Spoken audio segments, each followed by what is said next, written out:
Mesdames, messieurs, laissez-moi vous emporter dans une aventure. Nous sommes quelques siècles passés et vous êtes un grand explorateur, passionné d'animaux dangereux. Vous arpentez les luxuriantes forêts du Zimbabwe dont la densité des plantes n'a d'égal que la moiteur de l'air.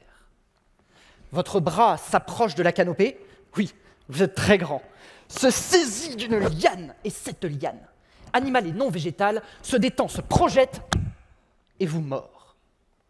Vous venez de subir l'attaque létale du mamba vert.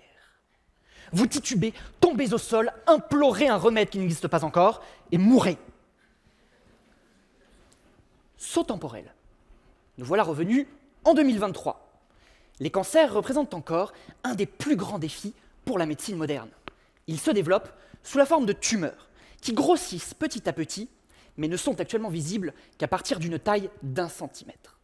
C'est souvent trop tard. Dans mon labo, nous avons décidé d'explorer le venin du mamba vert, toxine par toxine.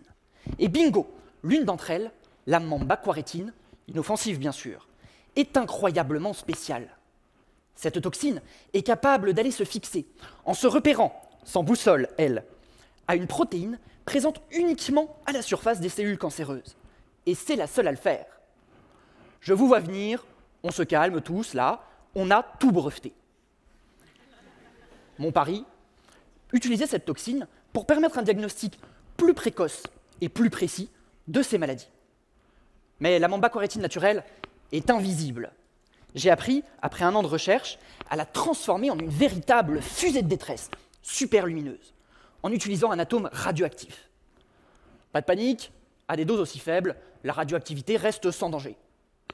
Ma toxine est maintenant capable de rendre visibles des tumeurs plus petites, et donc plus tôt que ce qui est actuellement faisable, le tout en utilisant une caméra spéciale radioactivité.